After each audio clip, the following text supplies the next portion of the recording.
TWM Podcast.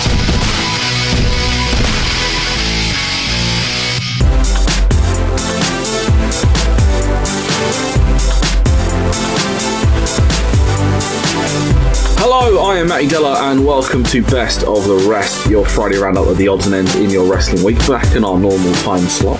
I'll introduce our normal co-host in a few minutes' time, but first, let me tell you, this is a TWM podcast, bringing you content each and every week, reviews and news and interviews from all corners of the professional wrestling world, available on Apple and Google Podcasts, Spotify, Stitcher, Acast, TuneIn, Podbean, YouTube, and wherever else you get your pods. And if you found us on YouTube, hello there, welcome. Please hit that subscribe button, turn on notifications, and press like as well. And tell your friends, if you've got anything with our podcast, tell your friends, because we found out something. Actually, I'm going to humble brag about that while I introduce the host, because I don't think she's aware of it, but we'll talk about it in a minute. However, We Love Sport, they help us out, they help pay the bills. They're a fantastic app.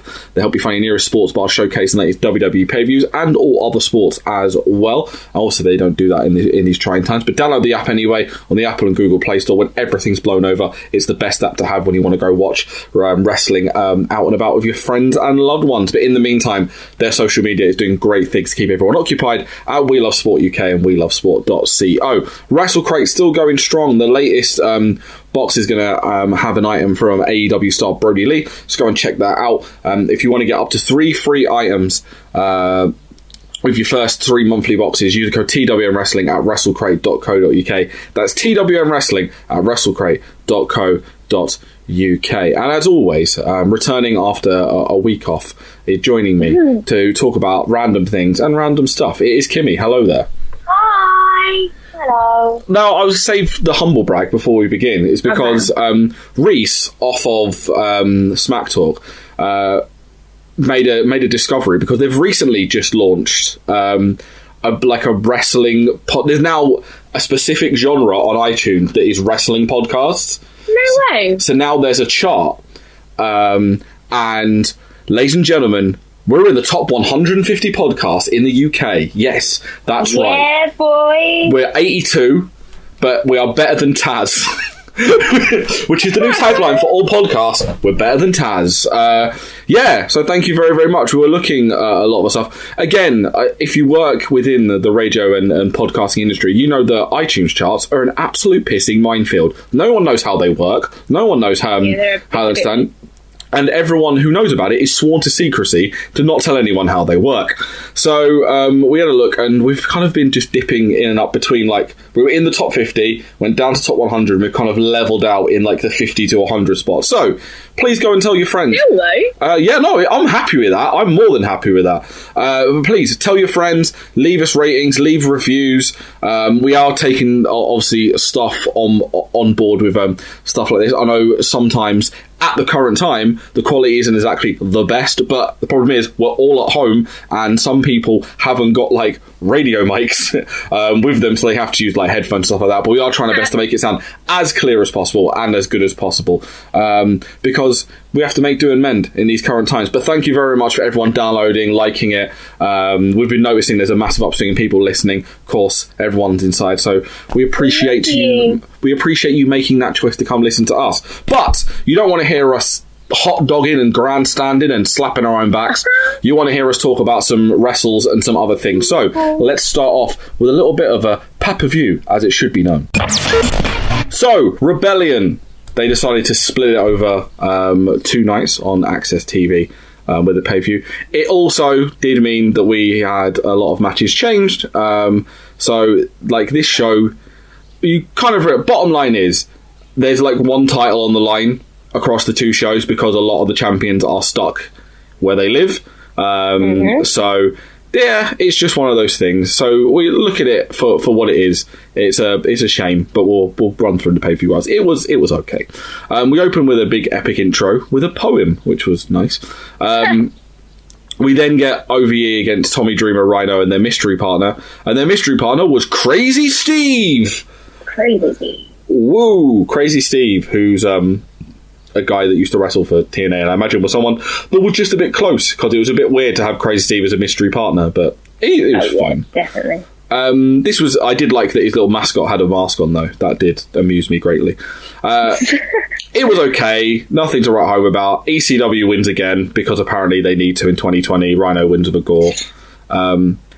However, I'm going to mention this. We then get Madison Rayne and Josh Matthews running down the card, clearly in their own house.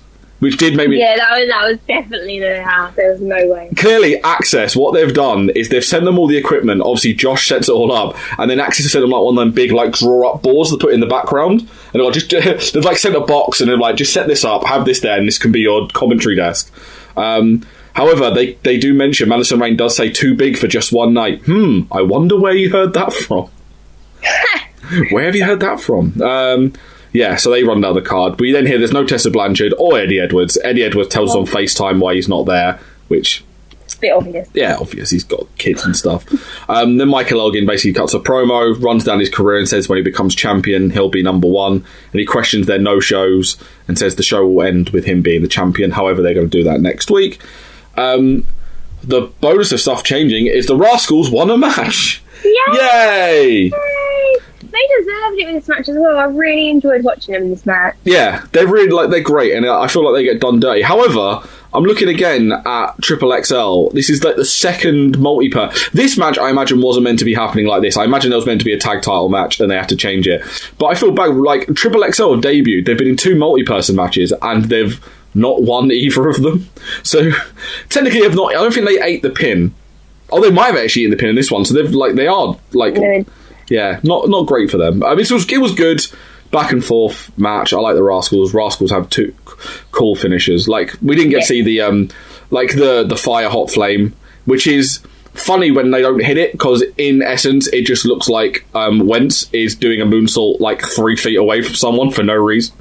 But they win with the rainbow cutter and then the final flash, which was nice.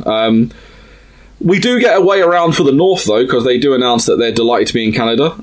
They're stuck there because the border's being shut, but they're going to defend their gold against some of Canada's best, which helps because Ethan Page obviously owns his own promotion in Canada, so it helps that they have a ring. Would you look at that? Willie Mack then gets a big pep talk from Rich Swann ahead of the X Division title match. Wow. Willie Mack has purple eyes, which were terrifying, like genuinely terrifying. What was more terrifying was Ace Austin's ridiculously white teeth. Maybe because my TV is quite far away from my bed. Yeah, but the thing though, you would see Ace Austin's teeth from like 10 feet away. They would like painfully white. X Division title match, Willie Mack over Ace Austin. And you're the perfect person for this match because for people that have listened for a long time, for some of the OG fans, you know that Kim is the no-selling correspondent who gets very angry when people don't sell moves. It was expected result as an okay match. There was a spot in this where Willie Mack hit a stunner and Ace Austin backflipped out of the selling of a stunner to hit his finisher. That was dumb. Really dumb. Yes. As much as the move did look really nice and clean and crisp, the fact that you're honestly going to literally no-sell a stunner and then just literally like, no, that did not affect me at all, bitch. I am amazing. I am on top. To then lose the freaking match as well. Are you all right? The only way they could have done that is it would have been like, because what happened was he literally planted his feet and hit a move. If maybe by some happenstance, if you're going to do like martial arts style, what you'd have to do is at least sell that he was shot, like the power of it landing on his feet and he almost rolled back onto the ropes and like, oh, I'm up, right, I can go for it. But no, it literally, no, this does not affect me, I hit a move. The one that annoyed me more was the turnbuckle stunner, which makes no sense because that stunner wouldn't work because he fell half an inch from his feet to his arse. And also, 2 seconds earlier, Ace Austin did the exact same thing to what Willie did, and he was selling it. So that made no sense, those 2 spots. He won with the frog splash. Willie Mack's champion, as we expected. Johnny Swinger appears and gets mugged off by Rich Swann and Willie Mack. They talk about celebrating, but I was like, nowhere's open. So what are you going to do? Go like 6 feet away from each other outside? Just have a barbecue outside. Just throwing meat to one another. It sounds weird in hindsight. We then get Kylie Ray over Kiera Hogan. This was probably my favourite match on the entire show. I really enjoyed this match. This was actually really good. Well, I was really confused when like Kylie came out and was like talking to the audience. I was like, I loved it because it seemed like she waved, didn't realise on there, and then finally found like a stage hand like 10 feet away, and then started waving at them. Oh my god! They just went back and forth. I just like Kira Hogan's theme. It's a banger. It gets stuck in my head all the time. It is a really good tune. But we do get a great thing about this is we get Kaylee. They do like a knuckle lock, and then Kylie Rae shouts, "Should I trust her?" And then Kira Hogan screams, "Who are you talking to?" Which was good. I want that to be a thing where everyone's like, "Who are you talking to, Kylie? There's no one here." I will say as well, which is great to see, because WWE don't do this. All the camera people and everyone working there, face masks, gloves. Yeah. They were all prepared. It was great to see, even though they probably shouldn't be doing shows, but still. If they're going to do it, if they need to do it, then at least they're being safe. Kira Hogan gets cocky and then gets caught in the STF, or as it should be called, the STTF, the smile to the finish, which could be the worst name for a move since the skull crushing finale. It doesn't make any sense either. Like there's got to be another better thing to do. STF, like smiley something. But it makes no sense. They'll change it, I'm assuming. I hope so.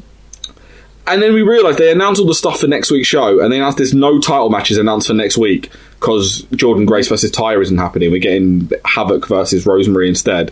So in hindsight, this show should have probably been the second show, and they should have had all this stuff from the next week, this week, but still. Then we get the main event. Ken Shamrock over Sami Callihan. This was okay. Yeah, it was alright. Could have been more. Definitely. They went for the cinematic match, which I was loving. What was with the Western music? I was really thrown off by that. Oh, only the finest YouTube that was proper non-copyright music. It was great. They went for the cinematic match, and I was waiting for. I've not been on Twitter. I should really check, see if anyone's been like, "Oh, Impact have copied WWE of the cinematic match," not realizing that Impact invented that match 5 years ago. This was okay. It was still better than Edge versus Orton because it didn't last for 14 years. That's very true. OVE tried to get involved, but then Sami attacks them, so he's a face. OVE are a face. I don't know there. They've made OVE look like idiots though, because they're like, "Oh, we trust you," and then he kills them all. Callihan tries to choke Ken out by a truck, and then Ken counters into the ankle lock, and Sami passes out. So Sami's big return ends with him passing out to Ken Shamrock. I honestly was so confused by his ending. Yeah, it was weird. Like, I know they put, like, it's one of those things, it's like, look at the top of the bottom. OVE lose to two old guys and a guy that's not wrestled in the company for like 3 years. And then the returning big bad master hacker boy, Sami Callihan, even though he's the heel and he technically should lose this kind of thing, shouldn't be losing to a guy like Ken Shamrock. In all fairness, it's not as if Ken Shamrock's like a Goldberg where he's bumbling around the ring and not really. Shamrock looks believable. Like, Shamrock, even though he looks like muscly Robert De Niro, he does look like he could batter you. Muscly Robert De Niro. But it's another case, like, this is like vintage TNA crawling into Impact of like, we are going to have the old people win over the young people because the old people everyone knows, which is worrying. But yeah, it's a shame because I felt like this went a lot better in the actual vicinity of where they were going to have it. It's one of those shows. Definitely. Whereas WrestleMania was fine, even though it wasn't in a live setting. This didn't work for me. I think they'll grow into it because I know they've recorded a boatload of. I think they've recorded stuff to basically last them through majority of the summer. Okay. So, like, we'll see what happens next week. We'll see what they do with the championship because it'd be hilarious happenstance for Tessa Blanchard after she got cancelled just before she won the belt for her to lose the belt without even being pinned. I imagine a lot of people will find some form of schadenfreude in that, but we'll see what happens. It was an okay watch. Like, if you got Impact Plus or you want to watch it on at the Access TV over here or Fight Network or whichever, like, go and check it out. It's again, if you got nothing else to watch, it's a fun watch. If not, you could probably pick and choose. I'd go pick out the Kylie Rae match personally. Yeah, I agree with that. TWM podcasts are brought to you by We Love Sport, the fantastic app finding you your nearest sports bar showing the latest WWE pay-per-views. We Love Sport has over 400 of the best sports bars and pubs in the UK at your fingertips and allows you to book front row seats, giving you the best views of the action. You can also check out what sports are being shown over the next 7 days, making sure you don't miss a second of the action. Download the We Love Sport app on the App Store or Google Play Store. Follow We Love Sport on all social media platforms at We Love Sport UK and check out welovesport.co.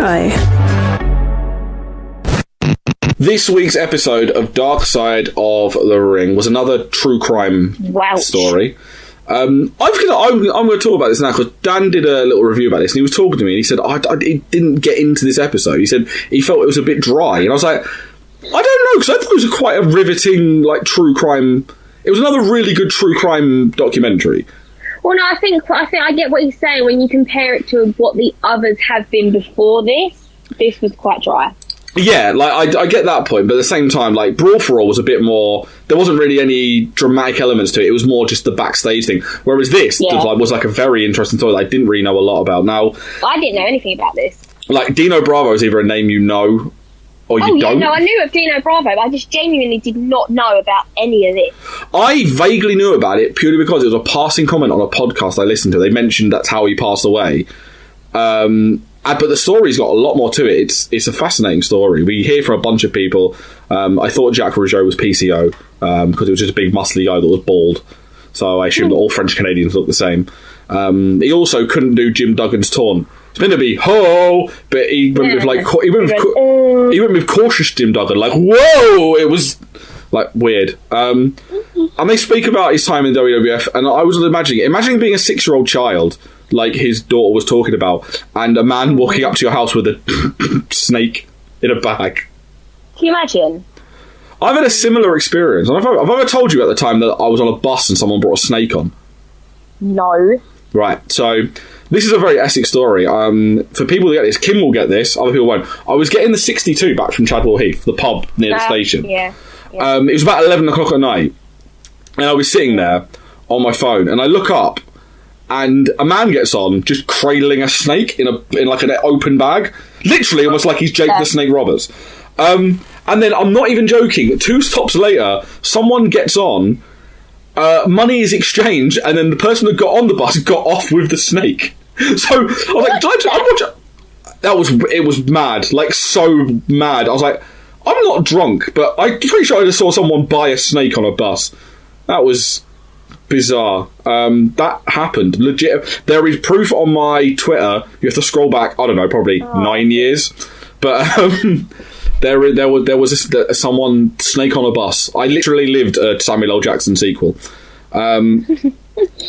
We also heard from Jimmy Hart, and it always happens. We always say this about like Trish Stratus, how she physically doesn't age. Same with Tori Wilson, does not age. Jimmy Hart's the same. Jimmy Hart don't age. That does not. Again, though, you can see his eyes, so his eyes might give him away. That's the key thing. He's doing the right thing, which is wearing big sunglasses the older he gets, so everything else looks fine.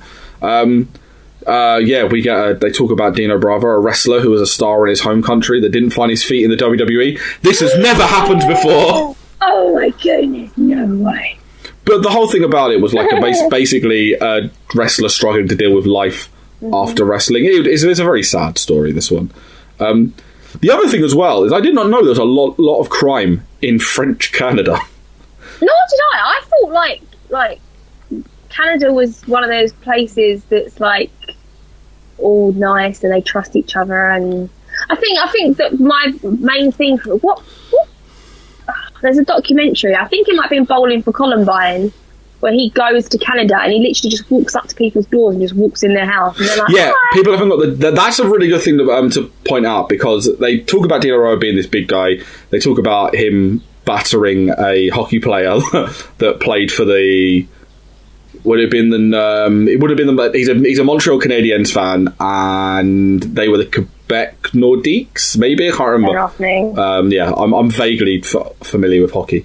He battered them. But then they talk about what happened. So, long and short of it, he is shot 18 times. 11 times in the body, 7 in the head, by 2 different guns, a machine gun and pistol, I think. Absolutely mental. It's insane. And the worst thing about it, which is horrible, is the fact that he's found by his daughter and the wife. The thing is, they talk about the door was unlocked and he was just sitting there, and it just happened. So it does raise a bunch of... There's that point, like, the doors are always open in Canada, but it does raise a point of, do you get the feeling maybe that he knew that he may be potentially putting his family in danger? I do, yeah, because who was it that was talking? I can't remember his freaking name now, and he said that the day before it happened, someone called him. And it was Jacques Rougeau, yeah. Yeah, that's it. He literally said, can you come over? And he was like, not today, dude. He knew they were coming for him. Yeah, I think it was like, he called him over and I need you over here. Almost as if like, he goes, maybe he was having second thoughts. He was like, I need backup just in case. Like, or maybe he's like, I need them just in case my family don't leave. Maybe they stay, and so I need backup there in case this happens. But they talk later on in the thing. It does come out, which is like, apparently this is like information does not come out before in public, that he had a part of a shipment in his house, 50,000 Canadian dollars of contraband cigarettes on him, like in hidden in his house. They ended up finding them. So it raised a bunch of questions, like, could he have stolen one of them and he got caught? Maybe. And they did talk about, apparently they found an old interview with one of his closest confidants, Rick Martel, talking about how he'd became friends with another drug dealer, like a cocaine dealer, that was like, I want in on this lucrative cigarette thing. So maybe Rougeau tried to double cross and he got caught, and he's like, well, if they take me, they're not going to take my family. It's weird. It's so, because it's mad that 25 years later, this case, like, they right at the end of this, the Chris Jericho says, we were going to talk to the Quebec police department, but they declined an interview because the case is still open. So 25 years later, that case is still open of them trying to find out. And then it's the same with the snooker thing. Like, with evidence being so scarce, questions have to be answered on, like, where's all this evidence? Like, yeah. How has two people managed to walk into what I would imagine is like a gated or like a very well-secure community, walk in someone's door, put 18 bullets in someone, and get out without anyone seeing? Yeah, without anyone hearing the bullets or without anyone seeing anything. And they mentioned earlier, they mentioned in the documentary actually, that place was a place where a lot of the higher-up mafiosa people lived. And they said, like, in 2 months previously, there'd been 2 shootings in that area to do with, like, mafia, like, contract killing and all that stuff. It's, like, so much to get your head around on this one. It's really, really good. Like, I would recommend it. It's a breeze to watch if you can get it. I'm not going to be... it's not necessarily not, because they're not exactly taking it down off YouTube. A lot of people have put the episode up on YouTube, so you can go and watch it. I looked on YouTube, and all of the episodes are now on YouTube. Yeah, I think there's a point of... I don't think Vice are taking them down for international, because over here, I think we have to wait a good... I think only the first season's only just started coming out over here. Yeah, only just started coming out over here, so we're very, very far behind. Yeah, on all 4. But you can go back and watch all the ones on all 4, The Dark Side of the Ring. But if you want to watch them, they are available, easily available online. But it's a really interesting story, but then the bit at the end, it's very hard to watch, because this whole thing, like they say, even 25 years later, the daughter and the widow, this still tears the family apart, and they talk about going, do you want to know who it is? And they're like, no. They'd rather not know who it is, but they hope that they've got their comeuppance. Like, I don't think... Yeah. I still think Blood Brawl for All is probably, like, the least enthralling. Like, there were some interesting bits in it. Like, we love The Godfather in the Brawl for All one, but... Yeah. I feel like this was a much more interesting story. Maybe I just like these true crime things. I've realised I really like this stuff. That was a much more interesting story than the Brawl for All one.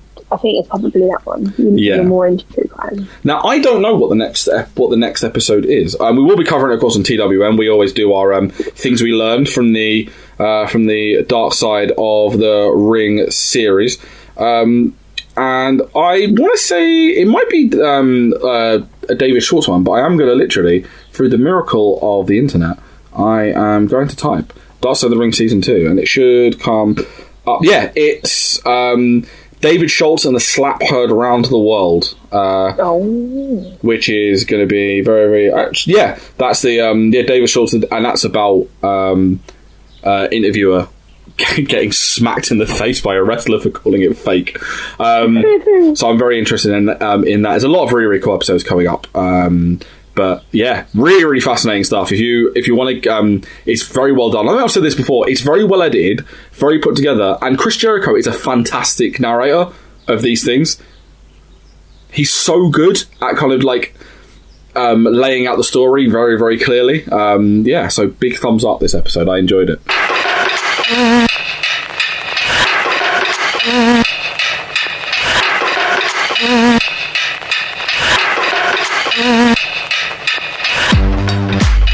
TWM Podcasts have joined forces with WrestleCrate, the original and best monthly theme, monthly wrestling subscription service to bring you a fantastic deal. If you use the code TWM Wrestling when you sign up to a monthly subscription at WrestleCrate.co.uk, you will receive a free item in your first month's box. Then, if you stay for another month, you'll get a second free item. And then, if you stay for a third month, you guessed it, we'll give you a third free item. It's as easy as 1, 2, 3. WrestleCrate brings you the best swag from the biggest companies and names in the wrestling world. We're talking t-shirts, photos, pins, DVDs, vinyl figures, and loads more from WWE, Progress, Shakara, NXT, Fight Club Pro, and loads more. That's WrestleCrate.co.uk and use the code TWM Wrestling for up to free items, all thanks to WrestleCrate and TWM. It's time for Total Bellas, and brace yourself, because this episode got me pissed off, Kim. Yeah, it's just, I was raging by the end of this episode, because the whole situation, I know it's obviously exaggerated for like entertainment purposes, but my god, the situations in this episode could have been solved in 5 minutes, but it wasn't. We get a recap of all things Artem and Nikki, Daddy Bella, and Brie and Brian's issues, and then we get basically highlights of what's going to happen. And I was like, here we go, because it looks like there's so much unnecessary drama over a pissing family photo. So we've opened with Nikki teaching Birdie how to do makeup, and it goes well as you'd expect. I imagine this is a very similar issue that you have with your niece and your sister as well. Yeah, pretty much. We have to. I have like a separate. I don't let her near my makeup. We've not gone that far yet, but I give her like a. She's got her own set of makeup brushes that she pretends with. That's as far as it's gone. It blows my mind now when I see your little niece on like social media and stuff, how she does actually look a lot like Birdie. maybe it's just the high pitched blonde small girl, but it's probably it's that brilliantly. So the Bella family decided to go look at some butterfly thing, and their mum decides for a family photo and decides that Artem is not the right person to be in it. Now, I don't know if you watched last. I don't know if you watched last week's episode, because we also had Carl with us last week. But obviously we had Mum's heel turn about the whole Daddy Bella thing. But in this one, Mum is banging the rate on this. Yeah, 110. She is. Oh my god, this really frustrates me. And I know it sounds really bad, but I've always thought like family photos should literally be blood. Yeah, like I agree. Like I was going to say, like if you're engaged, yeah, fine, and like you're on the road to the wedding. No, see, I don't even agree with that. See, I'm the opposite of that as well. I honestly think I'm probably wrong, and a lot of people are probably going to come to me about it, but I honestly think a family photo should just be family. So the way I look at a family photo is my family take a photo. My sister's engaged, she's getting married this year, hopefully. Yeah. But if my dad said I want a family photo, I would stick that as me, my mum, my dad, my sister, and my niece. Yeah, not her fiance. Basically, then you are right. But then with those things, what you say is you go, we'll have blood family, which is the family there, yes. And then you do right. We're gonna have another photo for extended family. All they had to do was explain that and just go like, I want to do. That's all that had to happen. I just want blood. I just want blood. I just want you and your brother and you and your sister and the grandchildren. That's all I want in the photo, and everyone would have understood. Yeah. Yeah, and then he goes, well, we can have, or just say that, we're going to do a family one, and then we're going to do the extended family one, which could then include the wife and Artem. But I love it to have a serious conversation. I still have to say Artem like that. JJ plans a family dinner and wonders if Nikki will come. And they talk about JJ's strained relationship with Nikki Bella. It's almost as if Nikki and Brie are twins and JJ is the older brother. And they're not meant to be that close. JJ, he winds me up on this. He is so annoying. I can't with him. He's such a child in this episode. Such a child. He's a child in general. The mum is again the voice of reason, so her face turn is all but confirmed. JJ has the same passive aggressive trait that his mum did with the dad last time. JJ and Brie then go and do yoga because they apparently need to do some sort of bizarre thing each time on episode. Just be like, hard left, we go that way. It's like dog death, lingerie. This time it's like family problems, yoga. JJ struggles because he's a henchman, and henchmen always struggle when they do yoga unless they're doing it all the time. Police department called Brie. I did not know that. I know they got. I know their house got broken into a few years ago. I did not know about the car being stolen. So I did. Yeah, she posted it on Instagram. Oh, I did not know that. They found it, and she's worried about her security, and rightfully so. Rightfully so, yeah. And then Mum and Nikki Bella go to this place that has cheese and wine. I'm not sure what it was. It was like a shop that also offered you cheese and wine. I felt like it was someone's house. I thought they were meeting the photographer or something. They just wandered into. They just wandered into an open house. Have this conversation. Just going to wander into this semi-detached for sale. And Nikki is immediately offended, and I'm just like, fam, he's not family. You've been dating him for a year, and if he gets hurt, then he's overly sensitive, and for me, that is a red flag. Like, for example, me and Danny have been dating 3.5 years. Yeah, 3.5. I have to remember that. Watch that be wrong and I look like an idiot. 3.5 years. I'm not good with maths. If my mum turned around to me and went, I just want a photo with me, you, your brother, your aunt, like blood family, and I told Danny, she'd be like, oh, okay, fair enough. I know. Yeah, and I guarantee then, you just do the thing, like I said, you just do that and then go, right, we're going to get a different photo. Had it a family given time, we're going to have this family first and then we'll do all the extended family, like, just talk. And she's immediately offended, and then Mum nails it, and she goes, he's not family yet. When you're engaged, then he can be part of the family photo. But she's like, I've already taken down one photo. Like, I think Brie brings it up. They have to take down a family photo because John's in it. Photoshop. Photoshop. Or scissors, depending on where he's standing. Also, it's John Cena. You can't fucking see him anyway, so it doesn't make any sense. Just paint over him in camo paint. Just stick a photo. Just no. I gave up. Mum decides then, instead of talking about this like a sane person, she's going to do some sort of like, well, we'll do a photo before Artem gets here, and then when Artem gets here, we'll do another photo. This won't go wrong at all. No, don't be silly. This isn't going to complete tits up, is it? We then see that Brie and Birdie go and look at the stolen car, and there's fucking bullets in the car, and it's just all messed up. The best part about this is obviously Brie's really shook by this. Birdie doesn't give a shit. Do you know what really annoyed me about this, right? Now, I understand completely her saying, I've had to go on my own. Let's put this bluntly, I don't mean to be horrible about it, but when you've got a camera crew with you, you're not going alone. Yeah. I know that's the whole, like, we're meant to not remember there's a camera crew there, but when they're like, I'm really worried about this stuff, I'm like, dude, like, come on. Like, I know, it's that really annoyed me. Yeah, so, and as in all walk of life, when you have problems with your family, you throw a Downton Abbey party. Because reasons. Because that's what rich people do, I don't know. I said this is the rich version of when people dress up and take silly photos when they're sad. You know what, every person, present company excluded, who slowly lost their mind and started downloading TikTok. Fuck you. No, I said present company excluded. Yeah, well still, leave You're actually making it into a career. My friends are having nervous breakdowns on TikTok. Okay.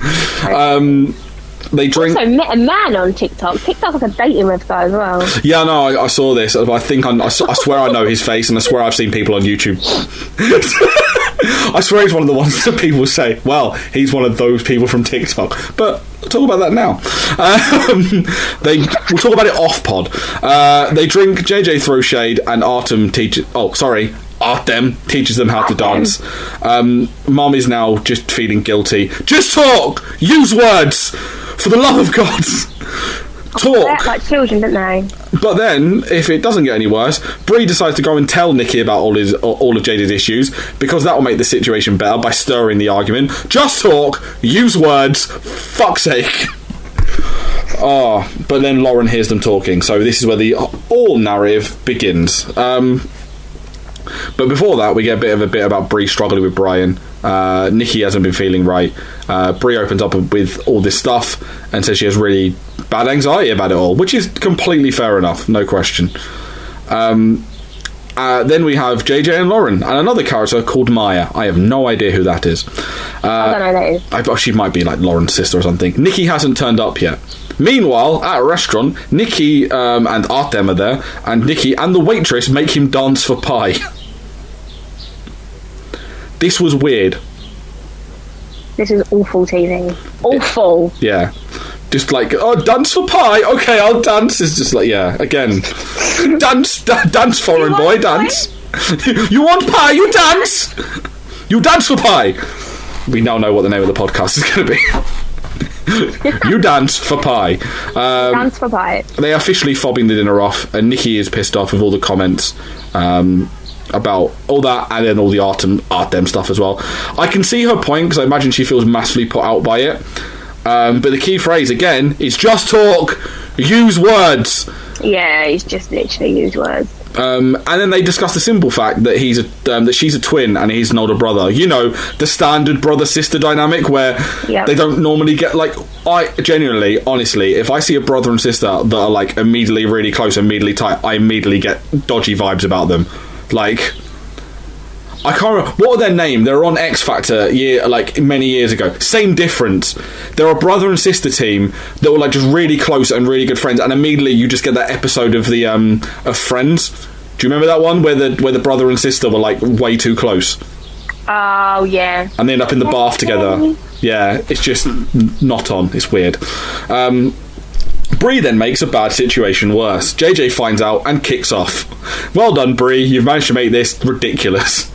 I'm kind of on. It sucks that the situation's out of hand, but I'm on Bree's side here, because if someone was bad mouthing my sister, I'd tell her. Yeah, it's the brother thing, but she has made a whole situation worse. Oh yeah, she actually stirred the pot. Nikki and Artem then make a scene at a public restaurant with the pie, that you dance for pie. Also, in this shot, it was really badly framed because you could just see they've shut off half the restaurant for it. Yeah, pretty much. Completely cut off. There was no one within 5-10 feet of them two having their dinner. So either it was a really poorly booked restaurant, or they pied it off. Brian says no to barbed wire, EC dub, in the house, and they discuss security options. Brian is a good husband.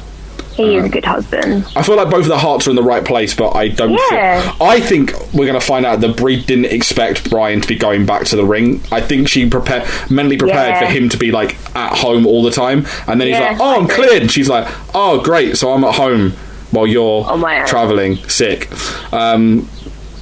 It's family photo time. Oh god. This is where the poop hits the fan.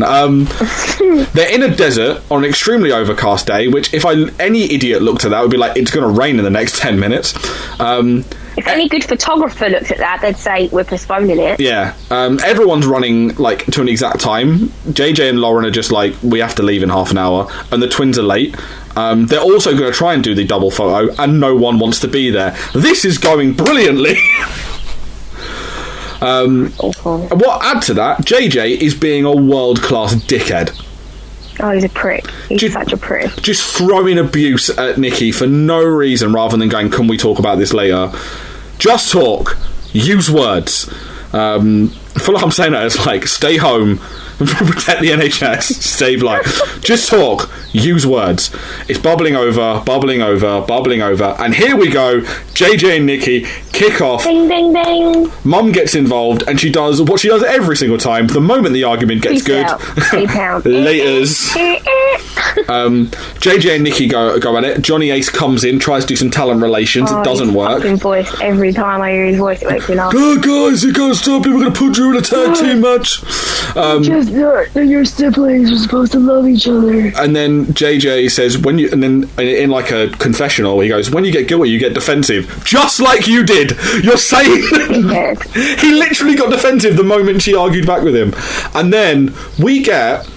what I think is the best moment in Total Bella's history so far that isn't Nikki getting horny in a hardware shop. Oh, it's so Nikki funny. runs directly at her mum. Her mum goes, "Oh, my daughter's coming to hug me because it's all gone wrong." Nope, ducks underneath and jumps straight in Artem's hands. Amazing. While it's raining, while everyone's looking, and everyone just goes, "Oh my god, that just happened." And then, for no reason, JJ just dobs his mum in and goes, "Oh, by the way, mum didn't want you in the photo." No need! What the fuck was that about? No need! It's like a spoiled brat, like... it was great. Amazing. It was so funny.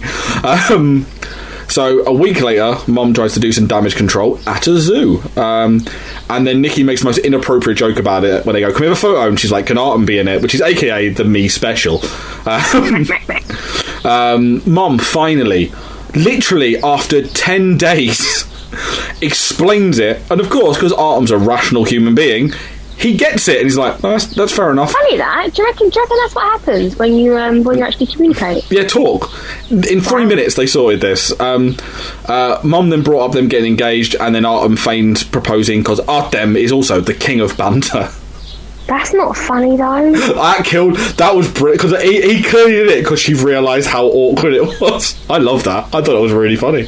Not as funny as Nikki ducking her mum for a hug. That was hilarious. No, that was brilliant. Breathing pad damage control part dose. This time with Nikki and JJ. The kids go off with the other lot, and Nikki and JJ talk. Guess what? They talk and use words, and their problems are solved in 3 minutes. Ta-da!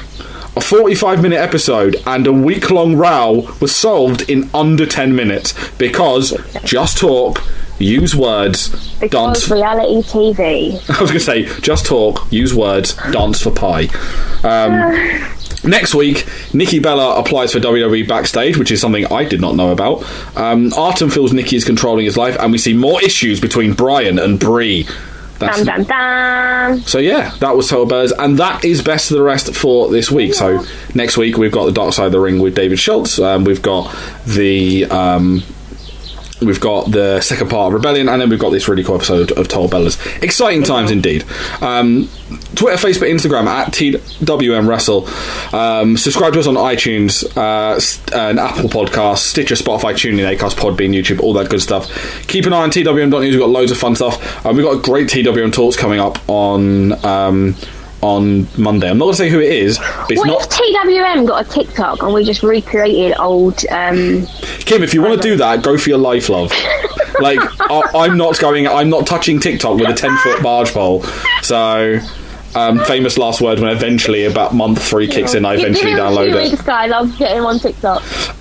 Yeah, we've got a really fun interview coming out on TWM Talks on Monday. It's not a wrestler, it's actually a star of the films and the TVs and the stage. It's very, very good. We're very, very excited about this, talking about wrestling. It's very, very fun. Kimber, social medias.